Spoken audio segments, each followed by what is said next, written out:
भाई साहब ये जो है ना सीक्वेंस एंड सीरीज का मोटा मोटा एनालिसिस है जो कि 2025 में पूछा गया था। सबसे ज्यादा क्वेश्चंस उसने पूछे एपी से, 14 क्वेश्चन पूछे हैं उसने एपी से। ठीक है, फिर उसने जीपी से तुम्हारे 4 क्वेश्चन पूछे। एजीपी जो है वैसे तो ये सिलेबस से हट चुका है, बट उससे भी उसने एक क्वेश्चन पूछ लिया। बट ये बहुत आसान सी प्रोफाइल है, एक बिल्कुल स्टैंडर्ड सा तरीका है, वो अप्लाई करते हैं तो हर क्वेश्चन में तुम्हारा उससे क्या आ जाता है, आंसर आ जाता है। फिर ये जो टॉपिक है ये थोड़ा इंपॉर्टेंट टॉपिक है, इसको अच्छे से पढ़ेंगे। फिर इसके अंदर जो है ना वो स्टैंडर्ड फॉर्मूलाज हैं, वो भी देख लेंगे। और आगे आगे अपन ये कवर करने वाले हैं। ये मोटा मोटा ओवरव्यू है चैप्टर का, ठीक है। तो अब क्योंकि ये जो आगे वाले टॉपिक्स हैं ना, जैसे ये वाले टॉपिक्स हो गए, इनका वेटेज कम हो गया है, इसीलिए एपी वगैरह, एपी और जीपी का जो वेटेज है वो काफ़ी अच्छा खासा हो गया है एग्जाम में, ठीक है। तो इन टॉपिक्स को तुम्हें अच्छे से करना है। और अगर तुम सोचो यार एपी से उसने 14 क्वेश्चंस पूछे हैं, तो मतलब चांदी ही चांदी है। अगर किसी बच्चे को मैथ्स टफ लगता है, नील बट्टे सन्नाटा है वो मैथ्स में, तो भी उसको ये चैप्टर तो बिल्कुल करके ही जाना चाहिए। तो इसको जल्दी से जल्दी रिवाइज करने का ट्राई करेंगे विद द पीवाईक्यूज। तो फॉर्मेट क्या रहेगा इसका कि मतलब हम क्या कर रहे होंगे, पहले एक टॉपिक उठाएंगे, उसकी एक एक प्रोफाइल को देखेंगे और फिर साथ साथ में एक पीवाईक्यू लगाते जाएंगे ताकि तुम्हें उस टॉपिक का थोड़ा थोड़ा फील आता जाए। तो अगर तुम्हारा कोई भी सीक्वेंस एपी में है तो वो कैसा दिख रहा होगा, वो ऐसा दिख रहा होगा ए प्लस डी, अगला टर्म रहा होगा ए प्लस टू डी, यूँ चलता जाएगा, ठीक है। इस सीक्वेंस की खास बात क्या होगी कि आगे वाला टर्म माइनस पीछे वाला टर्म जब तुम करोगे तो जो डिफरेंस आएगा वो डी आएगा। अब तुम आगे वाला टर्म माइनस पीछे वाला टर्म करोगे तो वापस सीक्वेंस क्या आएगा, डी आएगा। तो ऐसे सीक्वेंस को तुम क्या बोलते हो, एपी बोलते हो। इसका एग्जांपल ले लो 1 3 5 7 ऐसा ना, ठीक है। तो अब देख लेते हैं, इसमें दो ही फॉर्मुलेज हैं इन दोनों में, ठीक है। मेन क्या फॉर्मुलेज हैं, दो फॉर्मुले, एक तो होगा तुम्हारा एन टर्म का और एक फॉर्मुला होगा तुम्हारा n sum of n terms का, ठीक है। तो अगर तुम सीक्वेंस इन सीरीज में पैटर्न को ऑब्जर्व करना ही तुम्हारा क्या होता है, पूरा खेल होता है। तो इसका एन टर्म जो है उसका फॉर्मुला होता है a plus n minus one into d. वो साफ साफ दिख जाएगा। पहले टर्म में डी का कोफिशिएंट कितना है, 0, सेकंड टर्म में कितना है 1, थर्ड टर्म में कितना है 2, तो एन टर्म में कितना रहा होगा, एन माइनस वन रहा होगा, ठीक है। फिर सम ऑफ फर्स्ट एन टर्म्स का जो सम होता है वो कितना होता है तुम्हारा, वो होता है n by two twice of first term plus number of terms minus one into common difference d, ठीक है। इसको तुम क्या लिख सकते हो, ऐसे भी लिख सकते हो। अब देख लेते हैं कि ज्योमेट्रिक प्रोग्रेशन में अगर कोई सीक्वेंस होगा तो वो कैसा दिख रहा होगा। तो वो ऐसा दिखेगा A R square A R cube, यूं चलता जाएगा। हर बार हो क्या रहा है, तुम एक कांस्टेंट से मल्टीप्लाई कर दे रहे हो, उस कांस्टेंट को बोला जाता है कॉमन रेशियो, ठीक है। तो इस सीक्वेंस की खास बात क्या होगी, आगे वाला टर्म अपॉन पीछे वाला टर्म, आगे वाला टर्म अपॉन पीछे वाला टर्म, आगे वाला टर्म अपॉन पीछे वाला टर्म, ये हर बार क्या आया होगा, बराबर आया होगा, ठीक है। यहाँ डिवीजन बराबर आया होगा और यहाँ सब्ट्रैक्शन क्या आया होगा, बराबर आया होगा, ठीक है। इसका भी तुम क्या लिखोगे, एन टर्म लिखोगे तो ये आ जाएगा a into r to the power n minus one. साफ साफ दिख रहा है, सेकंड टर्म में आर की पावर 1 है, थर्ड टर्म में आर की पावर 2 है, तो एन टर्म में क्या रही होगी, एन माइनस वन रही होगी। फिर तुम्हें सम ऑफ फर्स्ट एन टर्म्स का फॉर्मुला याद होना चाहिए। इसको कैसे याद रखोगे, first term into one minus common ratio two the power number of terms upon one minus common ratio, ठीक है। ये वाला फॉर्मुला हो गया। फिर अगर उसने बोल दिया कि एन अगर टेंडिंग टू इन्फिनिटी है, तब तुम बता दो मुझे कि सम टू द इन्फिनिटी टर्म्स वो कितना रहा होगा तुम्हारा, वो रहा होगा ए अपॉन वन माइनस आर। अब अगर उससे अच्छा क्वेश्चन बनाना है तो वो बोल देगा कि इन्फिनिटी टर्म्स का सम एग्जिस्ट करता है, तो तुम्हें पता होना चाहिए कब एग्जिस्ट करता है। इस केस में वो क्या करता है, एग्जिस्ट करता है। इस इनइक्वालिटी का मतलब क्या है कि आर की जो वैल्यू रही होगी वो माइनस वन से वन के बीच में रही होगी। निहायती घटिया सवाल है, कुछ भी नहीं है इस क्वेश्चन में। क्या बोल रहा है कि एन टर्म्स हैं एपी में, उनका सम दे रखा है तुम्हें, एस एन की वैल्यू दे रखी है 700। फिर तुम्हें बोल रहा है कि ए सिक्स्थ जो सिक्स टर्म है वो 7 है, तो सिक्स टर्म एपी की क्या होती है, a plus five d equals to 7। ये हो गई तुम्हारी पहली इक्वेशन। दूसरा वो बोल रहा है कि पहली 7 टर्म का सम जो है वो 7 है, ऐसा। तो ये फॉर्मूला तुम्हें पता होता है एस एन का फॉर्मूला क्या होता है, n by two into first term plus last term. तो ए प्लस एल अगर मैं इसको लिख दूँ, ठीक है, तो n by two, first term क्या है तुम्हारी a, last term n term, तो एन टर्म लिखना नहीं आता है क्या, a plus n minus one into d, ठीक है। तो ए प्लस ए कितना हो गया तुम्हारा 2 ए। ये होता है एस एन का फॉर्मूला, सबको पता होता है ये, ठीक है। अब इसने बोला है कि सम ऑफ फर्स्ट 7 टर्म्स जो है वो 7 है, तो एन की जगह 7 पुट कर दो, तो 7 by two, two a plus six d equals to कितना 7। तो यहाँ से इस 7 से 7 कैंसिल हो गया, two a plus six d equals to 2 आ गया। तो यहाँ से मेरे को पता चला कि ए प्लस थ्री डी की वैल्यू 1 है। ये आ गई तुम्हारी दूसरी इक्वेशन, ठीक है। तो दो इक्वेशन दो वेरिएबल, सॉल्व कर लो इसको। अगर मैं इसको सब्ट्रैक्ट कर दूं तो यहाँ से मेरे को मिलेगा 2d की वैल्यू कितनी है 6, तो यहाँ से d मिल जाएगा तुम्हें कितना 3, d मिल गया, इसके अंदर पुट कर दो तो a इक्वल्स टू कितना 7 माइनस 15 माइनस 8, तो a आ गया, d आ गया, ठीक है। अब तुमसे पूछ क्या रहा है, तुमसे पूछ रहा है ए एन बता दो मुझे, तो उसके लिए तुम्हें एन चाहिएगा। अब देख लो यहाँ क्या बोल रहा है, एस एन गिवन है, तो एस एन का फॉर्मूला लिख दो, n by two, two a, two into a की वैल्यू कितनी है minus eight, plus n minus one into d की वैल्यू है तुम्हारी 3। ये वैल्यू कितनी दी है उसने, मजदूरी करवा रहा है बेसिक से, और कुछ तो खास करवा नहीं रहा। इसकी वैल्यू कितनी दी है उसने 700, सब पता है तुम्हें यहाँ। एन में क्वाड्रेटिक आएगी, उसको सॉल्व कर लेना। तो क्वाड्रेटिक क्या बनेगी, देखो 3n², ये बना माइनस का 3n, ये बना माइनस का 16n, तो माइनस का 19n, and this will be minus 1400। ठीक है, अब इस क्वाड्रेटिक पे श्रीधराचार्य फॉर्मूला लगाओ, एन की वैल्यू निकाल लो। जैसे ही तुम्हें एन मिल जाएगा तो तुम ए एन तो सोए सोए निकाल दोगे। तो देखो अब हम क्या करेंगे, कुछ प्रॉपर्टीज़ को पढ़ेंगे, और ध्यान रखना हर एक प्रॉपर्टी से एक सवाल बनाया जा सकता है, इतनी काम की होती हैं प्रॉपर्टीज़। अगर तुम्हें प्रॉपर्टीज़ बताए तो तुम क्वेश्चन को बड़ी जल्दी कर सकते हो। पहली प्रॉपर्टी बोलती है कि कोई सीक्वेंस अगर एपी में गिवन है, अगर तुम उस सीक्वेंस में कुछ भी कांस्टेंट को ऐड या सब्ट्रैक्ट कर दोगे तो जो रिजल्टेंट सीक्वेंस बनेगा वो भी एपी ही बनेगा। ठीक है, बहुत ही बेसिक सी प्रॉपर्टी है, क्रॉस वेरीफाई करना है, इस एग्जांपल से तुम क्रॉस वेरीफाई कर सकते हो। दूसरा मैंने बोला कि अगर मैं उस कांस्टेंट से उस एपी को अगर मल्टीप्लाई कर दूं सारी टर्म्स को, तो भी जो रिजल्टेंट सीक्वेंस बना होगा वो भी एपी ही बनेगा। वो भी तुम क्या कर सकते हो, क्रॉस वेरीफाई कर सकते हो। 2 4 6 8 तुम्हारा एपी में था, मैंने सारी टर्म्स को 3 से मल्टीप्लाई कर दिया, तो जो रिजल्टेंट सीक्वेंस रहा होगा वो भी किस में रहा होगा, एपी में रहा होगा। ये बहुत ही बेसिक प्रॉपर्टी है। ठीक है, आगे बढ़ते हैं। दूसरी प्रॉपर्टी क्या बोलता है, दूसरी प्रॉपर्टी बोलती है कि sum of the terms equidistant from the beginning and the end in an AP are equal and they are equal to the first term plus last term. इसको अच्छे से इस एग्जांपल के थ्रू समझते हैं। ये कोई सीक्वेंस था जो कि किस में था, एपी में था। अब मैंने बोल रहा हूँ कि फर्स्ट टर्म और जो लास्ट से फर्स्ट टर्म है, इन दोनों का सम, फर्स्ट टर्म प्लस लास्ट से जो फर्स्ट टर्म है, इन दोनों का सम, और जो सेकंड टर्म और सेकंड लास्ट का सम है वो बराबर है। देखो कितना है, 16 हो रहा है। फिर इस वाली टर्म और इस वाली टर्म का सम देखो, थर्ड टर्म और थर्ड लास्ट टर्म कितना हो रहा है, यहाँ से वापस 16 हो रहा है। फिर तुम देख लो इसका फोर्थ टर्म और फोर्थ लास्ट टर्म वापस कितना हो रहा है, 16 हो रहा है। ये बहुत ही काम की प्रॉपर्टी है, ये तुम्हारी कैलकुलेशन को बहुत कम कर देती है ये वाली प्रॉपर्टी। ठीक है, तो इसको अच्छे से ध्यान में रखना है। इस पे एक बेस्ड इक्वेशन करते हैं अब, उससे तुम्हें और भी बढ़िया से फील आ जाएगा इस प्रॉपर्टी का। क्या बोल रहा है, सीक्वेंस है एपी में है, इसका सम जो है वो ये है, तो सम बता दो मुझे कितना होगा इसका। तो मतलब तुम्हें एपी का सवाल है तो ए पता होना चाहिए, डी पता होना चाहिए। अगर ये पता है तो कुछ भी निकाल दो फिर, या कुछ भी पूछ लो। ठीक है, मतलब क्या है, ये है फर्स्ट टर्म, और फर्स्ट टर्म है, और ये है लास्ट से फर्स्ट टर्म। ये वाला जो टर्म लिखा हुआ है ये है फिफ्थ टर्म, और ये है लास्ट से फिफ्थ टर्म। सब्सक्रिप्ट देखो इसका, 2020 और 5 कितना 2025। यहाँ सब्सक्रिप्ट देखो 1 और 2024 कितना 25। हाँ ठीक है, तो तुम समझ रहे होंगे बात को। तो जो ये A1 मैं इनको साथ लिख देता हूँ कि A1 प्लस A2024, इसको मैंने साथ लिख दिया, प्लस यहाँ जो बना था fifth term A5 plus A2020, इसको मैंने साथ लिख दिया, प्लस अगला जो टर्म आया होगा वो कितना आया होगा तुम्हारा, A10 आया होगा, 10th term from the beginning, और 10th term from the last. From the last कितना होगा 10 टर्म, देखो सम कितना करना है तुम्हें, 2025, तो ये होगा तुम्हारा 2015। 15 ही रहा होगा ना, हाँ 25 हो गया ना सम, हाँ ऐसा ऐसा करके कुछ आया होगा। ये इक्वल्स टू उसने दे रखा है कितना, 2233। ठीक है, अब तुम्हें पता करना है कि ऐसे कितने पेयर्स बचे होंगे। इसका जो सम है, कल को अगर मैं इसको A1 प्लस A2024 के बराबर लिख दूँ तो कोई दिक्कत तो नहीं होगी, और ये वाला जो टर्म है ये भी इसी के बराबर है। ठीक है ना, समझते होंगे ये बात। तो अब देखो कितनी टर्म्स हैं यहाँ से यहाँ तक, तो टोटल है 2020 को डिवाइड करो 5 से, कितनी टर्म्स हो गई 404। 2020 को 5 से डिवाइड करो, कितने टर्म्स 404। तो कितने पेयर्स बने होंगे 202। तो 202 पेयर बने होंगे ऐसे, ऐसे कितने पेयर बने होंगे, ऐसे टोटल 202 पेयर्स बने होंगे। ठीक है, जिनका सम क्या है ये है, और एक पेयर ये है, तो टोटल 203 पेयर हो गए किसके, A1 प्लस A2024 के। आशा है तुम बात समझ गए होंगे। इज इक्वल टू कितना 2233। तो यहाँ से तुम्हें इसकी वैल्यू मिल जाएगी A1 प्लस A2024 की, कितनी आ गई 2233 डिवाइडेड बाई 203।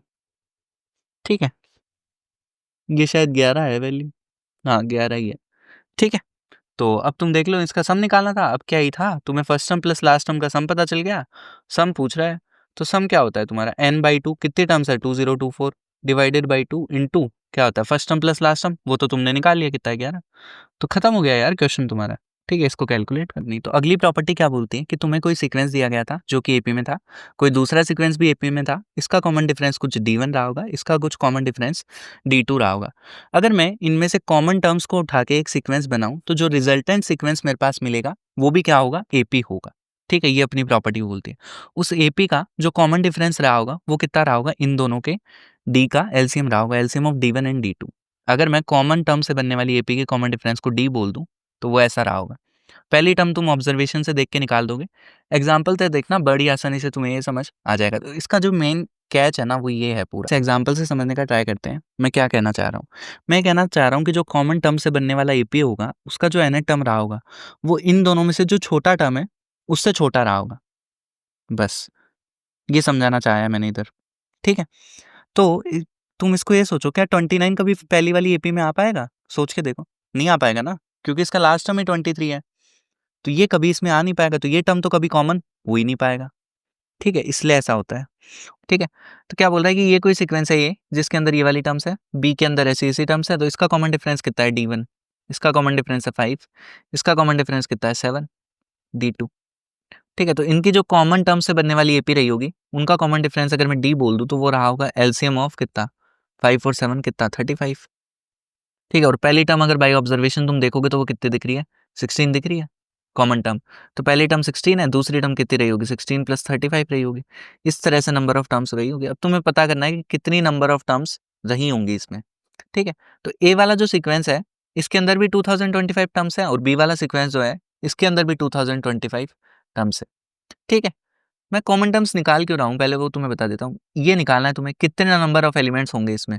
तो ये सबको पता होता है कि ए यूनियन बी में कितने नंबर ऑफ एलिमेंट्स होंगे will be equals to number of elements in the A plus number of elements in B minus number of elements in their common.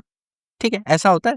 तो ये पता होगा तभी तो तुम निकाल पाओगे, क्योंकि ये दोनों तो कितने हैं 2025 है, ये भी 2025 है। तो ये है तुम्हारे 2 × 2025। तो ये निकालना है तुम्हें बेसिकली।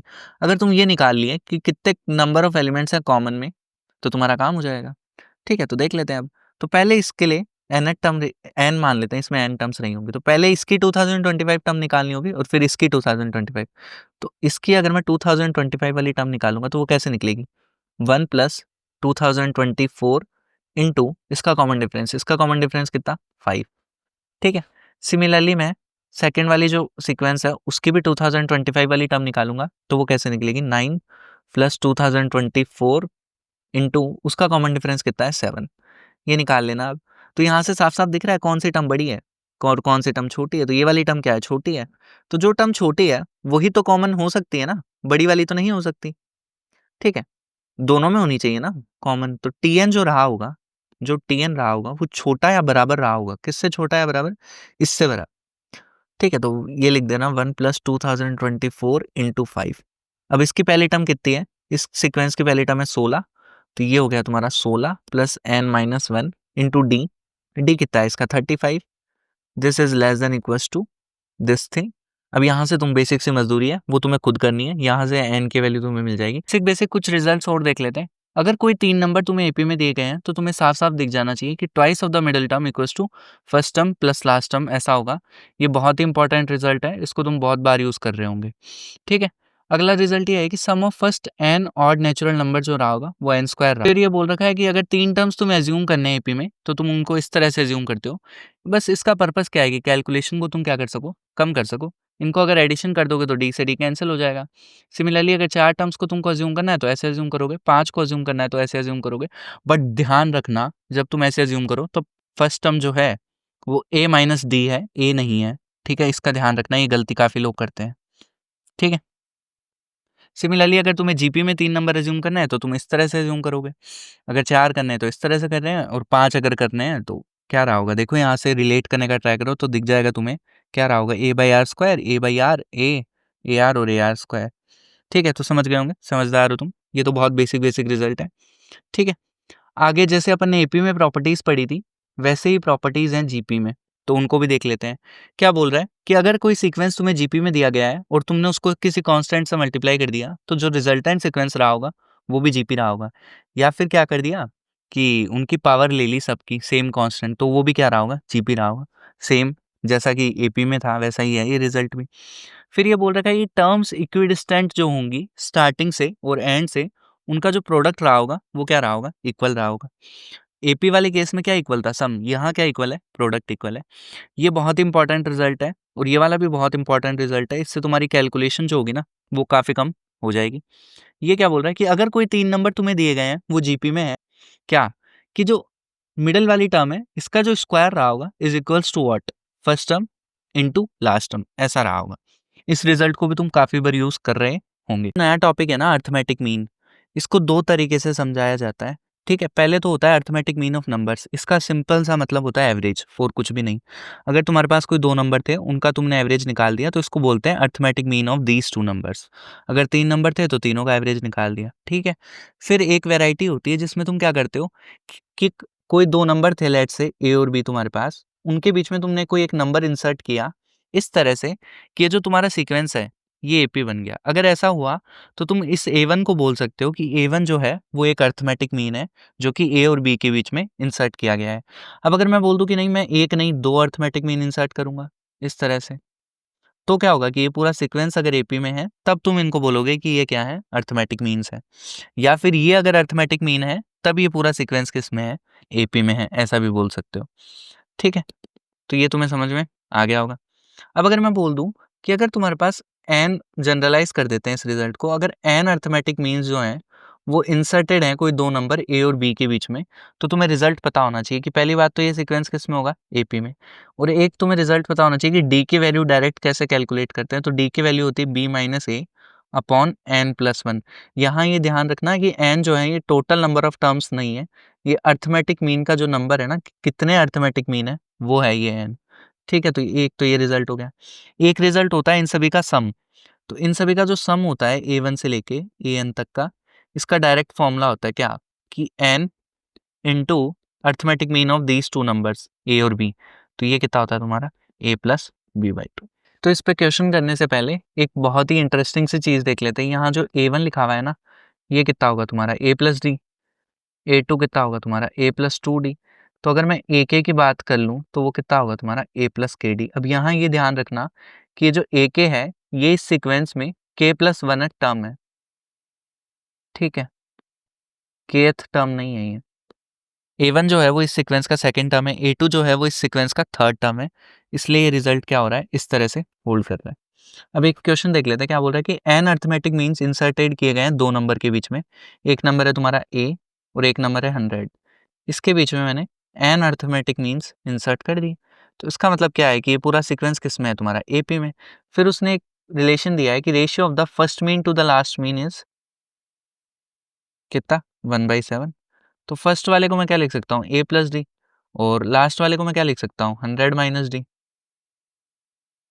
इसकी वैल्यू कितनी है, 1/7 है। अब तुम्हें पता है कि डी निकालने का डायरेक्ट तरीका होता है क्या, कि b माइनस ए, बी की वैल्यू यहाँ 100 है, अपॉन n इंसर्ट किए हैं तो n+1। यहाँ से और यहाँ से, यहाँ तुम्हें एक इक्वेशन मिलेगी, देखो इसको सॉल्व करोगे तो क्या इक्वेशन मिल जाएगी, 7a plus 8d equals to 100। ये इक्वेशन मिल जाएगी जब तुम इसको सॉल्व करोगे। फिर d की वैल्यू को यहाँ पुट करना, तो जैसे ही d की वैल्यू को यहाँ पुट कर दोगे, क्या बनेगा, 7a plus 8 into 100 minus a upon n+1 is equals to 100। मतलब a और n में एक इक्वेशन मिल जाएगी तुम्हें, और एक इक्वेशन और दे रखी है उसने, a plus n equals to 33। तो तुम्हें मिल गई 2 इक्वेशन, 2 वेरिएबल, सॉल्व कर लो, n की वैल्यू निकाल लो, मौज करो। ये तो समझ ही गए होंगे ना कि an को हमने यहाँ 100 माइनस डी कैसे लिख दिया। ऑब्वियसली अगर तुम आगे जा रहे हो तो d ऐड करते जा रहे हो, तो पीछे अगर आओगे तो d सब्ट्रैक्ट करते जाओगे। जैसा कि am के लिए पढ़ा था, वैसे ही अब gm के लिए पढ़ लेंगे 2 अप्रोचेज में। तो gm ऑफ नंबर्स, सबसे पहली बात तो ये केवल पॉजिटिव नंबर्स के लिए डिफाइंड होता है। 2 नंबर का क्या रहा होगा, इस हाफ को हटा दो, ये लिखा हुआ है under root of x1 x2। 3 number का क्या रहा होगा, तीनों का प्रोडक्ट इंटू 1/3। और अगर मैं n नंबर्स की बात करूं तो सभी का प्रोडक्ट हो जाएगा और 1/n आ जाएगा। सारे नंबर्स कैसे होने चाहिए, पॉजिटिव। अब वही बात है कि कोई तुम्हारे पास 2 नंबर थे, उनके बीच में अगर मैंने कुछ जीवन को इंसर्ट किया इस तरह से कि ये जो पूरा सीक्वेंस तुम्हारा जीपी में हो गया, तो तुम जीवन को क्या बोलोगे कि जीवन तुम्हारा क्या है, ज्योमेट्रिक मीन है। 2 के लिए हो जाएगा, इसी तरह क्या हो जाएगा, n के लिए जनरलाइज्ड हो जाएगा, ठीक है, इस तरह से। अब यहाँ r निकालना, तुम्हें डायरेक्ट फॉर्मूला पता होना चाहिए, क्या होता है, b/a to the power 1/n+1। ये फॉर्मूला है, ये तुम्हें पता होना चाहिए बढ़िया से। रिजल्ट होगा तुम्हारा, कौन सा रिजल्ट होगा, प्रोडक्ट वाला रिजल्ट होगा कि जीवन से लेकर gn तक का जो प्रोडक्ट रहा होगा, वो क्या रहा होगा कि जो 2 नंबर्स के बीच में तुमने इंसर्ट किया था, इनका तुम ले लोगे ज्योमेट्रिक मीन, ठीक है, ये हो जाएगा, इसकी पावर रेस कर दोगे n टाइम्स। उनका सम क्या था, जब a1 वो am वाला केस था, तब सम क्या था, तो सम तुम्हें पता होना चाहिए n times of a plus b/2 था। मतलब तुम लिख सकते हो उसको n टाइम्स ऑफ am। तो यहाँ क्या लिखा हुआ है कि जो gm था तुम्हारा 2 नंबर का, उनकी पावर n लिखा हुआ है, ठीक है। यहाँ पावर n है, यहाँ मल्टीप्लिकेशन में n है, खत्म। ये रिजल्ट भी तुम्हें क्या होना चाहिए, पता होना चाहिए। तो एपीजीपी की बात हम कर चुके हैं, अब हम बात करेंगे हार्मोनिक प्रोग्रेशन की। तो अगर कोई 3 नंबर्स हार्मोनिक प्रोग्रेशन में हैं या फिर कोई n नंबर्स हार्मोनिक प्रोग्रेशन में हैं, तो साफ-साफ इसका मतलब ये है कि उनका जो रेसिप्रोकल है वो किस में रहा होगा, अरिथमेटिक प्रोग्रेशन में रहा होगा। तो जो भी प्रॉब्लम तुम्हारा हार्मोनिक प्रोग्रेशन में आया होगा उसको तुम एपी में कन्वर्ट करके ही क्या करोगे, सॉल्व करोगे, ठीक है। तो अगर ये 3 नंबर्स कोई भी एपी में हैं तो अपन जानते हैं, क्या जानते हैं कि twice of the middle term equals to first term plus last term रहा होगा। जब तुम ऐसा लिख दोगे तो यहाँ से बी की वैल्यू क्या आ जाएगी, ये आ जाएगी। तो एबीसी अगर एचपी में है तो यहाँ से बी की वैल्यू क्या आती है, ये आती है, जो कि तुम एपी में कन्वर्ट करके निकालते हो। फिर 2 नंबर्स का एचएम कैसे डिफाइंड होगा, तो ये डिफाइंड होगा, कितने नंबर थे, 2, और उन सभी का क्या, रेसिप्रोकल। 3 नंबर्स का एचएम कैसे डिफाइंड होगा, 3 अपॉन इन सभी के रेसिप्रोकल्स का सम। एन नंबर्स का कैसे डिफाइंड होगा, कितने नंबर है, एन अपॉन उन सबके रेसिप्रोकल का सम, ठीक है। इनफैक्ट एन टर्म्स का समेशन का फॉर्मूला भी नहीं होता एचपी के लिए, ठीक है। तो एचपी का जो भी प्रॉब्लम होगा उसको तुम किस में अंदर कन्वर्ट कर दोगे, एपी के अंदर कन्वर्ट कर दो। कि ये लगाते कब है, रिलेशन पता सबको होता है, बट ये चमकना जरूरी है ना कि इसको लगाना कब है। तो इसमें क्वेश्चन में तुम्हें सबसे बड़ा हिंट तो ये होगा कि जिन नंबर्स पे तुम ये लगाना चाहते हो वो नंबर्स कैसे होने चाहिए, पॉजिटिव होने चाहिए। ये जो हिंट है ना, ये बहुत बड़ा हिंट है अपने आप में, इसको इग्नोर मत करना। और दूसरी चीज ये होनी चाहिए क्या, कि या तो तुम्हें किसी एक्सप्रेशन की मिनिमम वैल्यू पूछी हो और या फिर किसी एक्सप्रेशन की मैक्सिमम वैल्यू पूछी हो। अगर ये दोनों चीजें हैं तो तुम्हारे दिमाग में M greater than equals to GM चमकना चाहिए विदाउट एनी सेकंड थॉट, ठीक है। तो अब जब तुम प्रैक्टिस करोगे ना तब तुम रियलाइज करोगे जो मैं अभी बताने चाह रहा हूँ। ये ऐसे नहीं समझ में आएगा बिना प्रैक्टिस के। क्या कि अगर सम की मिनिमम वैल्यू तुम्हें चाहिए होगी तो तुम क्या कर रहे होगे, तो तुम प्रोडक्ट को कांस्टेंट बना रहे होंगे, ठीक है। और अगर प्रोडक्ट की मैक्सिमम वैल्यू चाहिए होंगी ना तो तुम क्या कर रहे होंगे, सम को कांस्टेंट बना रहे होंगे। अब क्या रहा होगा कि कई क्वेश्चंस में ये जो कांस्टेंट बनाने वाला पार्ट है ना, ये अपने आप हैंडल हो जाएगा, मतलब ज़्यादा कुछ मैनिपुलेशन नहीं लगाना पड़ेगा। बट अगर एडवांस वाले क्वेश्चंस हैं तो उनमें तुम्हें थोड़ा बहुत इस पे मैनिपुलेशन लगाना पड़ेगा। क्या बोल रहा है कि ये कोई 4 नंबर है जो कि पॉजिटिव है। सबसे पहला हिंट तो चमक गया कि M greater than equals to GM लग सकता है। एक क्राइटेरिया तो हो गया फुलफिल। दूसरा, उसने मैक्सिमम वैल्यू भी पूछ ली किसी एक्सप्रेशन की, तो विदाउट एनी सेकंड थॉट तुम क्या लगा दोगे, M greater than equals to GM लगा दोगे। अब बस तुम्हें नंबर्स फाइंड करने हैं कि किन नंबर्स पे तुम M greater than equals to GM लगाओ, ठीक है। उसने बोला है, अब मैंने तुम्हें पिछले वाले वीडियो में ही बताया था कि अगर तुम्हें प्रोडक्ट को क्या करना है, मैक्सिमम। पिछले वाले क्वेश्चन में बताया था कि प्रोडक्ट को अगर मैक्सिमम करना है तो तुम क्या करोगे, सम को कांस्टेंट करोगे। अब उसने ऑलरेडी दे रखा है सम, उसने ऑलरेडी सम दिया है कि इन 4 नंबर्स का जो सम है ना वो 11 है, a plus B plus C plus D equals to 11। But इन चारों पे तो तुम नहीं लगाओगे ना M greater than equals to GM, क्योंकि फिर तुम्हारा प्रोडक्ट ये नहीं बनेगा। तो तुम्हें बस वो नंबर्स ढूंढ के लाने हैं कि कौन से नंबर पे तुम M greater than equals to GM लगाओगे, ठीक है। तो बट इस तरह से ढूंढने हैं कि उनका प्रोडक्ट ये बन जाए और सम ये बन जाए। क्या सर, क्या बोल गए आप, कि उनका प्रोडक्ट तो ये बन जाए और उनका सम ये बन जाए। देखने में एक बार लग सकता है ऐसा कैसे होगा, तो देख बड़ा आसान है कि अगर मैं a की पावर 5 है, मतलब a 5 बार आया होगा ना, तो अगर मैं a/5 को 5 बार लिख दूं, a/5 को 5 बार लिख दूं सम करके, ठीक है, इस तरह से, तो ये a बन गया ना, देख बनाया नहीं बना, हाँ सर बिल्कुल बन गया। सिमिलरली तुम्हारा b/3 भी बन जाएगा, b/3 plus b/3 plus b/3, थोड़े बुद्धि चला अपनी, चमक जाएगा, plus c/2 plus c/2 plus d, ठीक है। इन नंबर्स पे अगर मैं am greater than equals to gm लगाऊंगा तो क्या मेरा काम हो जाएगा, ठीक है। तो ये 11 नंबर है टोटल। तो देख क्या इनका सम यही बन रहा है जो दिया गया था, हाँ सर सम तो यही बन रहा है बिल्कुल। और क्या प्रोडक्ट ये बन रहा है, हाँ बन तो रहा है। तो लगा दे am greater than equals to gm इन 11 नंबर्स पे, ठीक है। आधे से ज़्यादा टास्क यहीं खत्म हो चुका है, नंबर्स अगर तूने फाइंड कर लिए। अब जैसे तू इनका एम लगाएगा तो एम क्या होगा, इन सब का सम अपॉन कितने नंबर है, तो टोटल 11 नंबर है, और इनका सम तूने अभी देखा ऊपर कितना है, 11 बन रहा है। वापस चेक कर ले, 11 ही बन रहा है ना, हाँ। ग्रेटर देन इक्वल्स टू इन सभी का जीएम क्या रहा होगा, इन सभी का प्रोडक्ट, तो इन सभी का प्रोडक्ट क्या रहा होगा, a⁵ और b का क्यूब c का स्क्वायर इंटू डी, ठीक है। ये रहा होगा इनका प्रोडक्ट अपॉन 5⁵, 5⁵, 3 का क्यूब 2 का स्क्वायर, ये रहा होगा, इसकी पावर 1/11 ये रहा होगा, ठीक है। तो अब क्या कर, ये कट, तो इधर बचा तुम्हारे पास 1 और दोनों तरफ पावर 11 ले ली, तो ये बचा 1 is greater than equals to, जिस एक्सप्रेशन की तुम्हें वैल्यू फाइंड करनी थी उसको मैं y बोल देता हूँ, तो y अपॉन ये वाला टर्म और उसकी पावर कितना, दोनों तरफ पावर 11 ले ली, तो y अपॉन ये वाला टर्म बचा। अब ये वाला जो टर्म बचा मैंने इसको इधर भेज दिया, तो इसको जब मैं इधर भेज दिया तो ये बचेगा 5⁵ 3 और 2 स्क्वायर। मतलब बोला गया है कि y की जो वैल्यू आई है वो आई है तुम्हारी लेस देन इक्वल्स टू 5 3 का क्यूब और 2 का स्क्वायर। ठीक है, यहाँ तक समझ गए होंगे। तो y की मैक्सिमम वैल्यू तुमसे पूछी थी, तो y की मैक्सिमम वैल्यू कितनी रही होगी? y इससे छोटा ही है तो मैक्सिमम वैल्यू ये रही होगी। तो 5 3 का क्यूब 2 का स्क्वायर। अब उसने बोला है कि ये वैल्यू कितनी है? 3750 बीटा है। ठीक है, तो यहाँ से कंपेयर कर लो, बीटा आ जाएगा तुम्हारा। खत्म क्वेश्चन, मौज करो। तो समझ गए होंगे बात को कि अगर तुम्हें प्रोडक्ट को मैक्सिमाइज करना है तो तुम क्या बनाओगे? सम को कांस्टेंट बनाओगे। अब इस क्वेश्चन में सम ऑलरेडी कांस्टेंट हो रखा था, तो बस तुम्हें नंबर्स फाइंड करने थे कि किन नंबर्स पे मैं am greater than equals to gm लगाऊं तो मेरा काम हो जाएगा। और ऑलरेडी पॉजिटिव दे रखा है और मैक्सिमम वैल्यू पूछी है।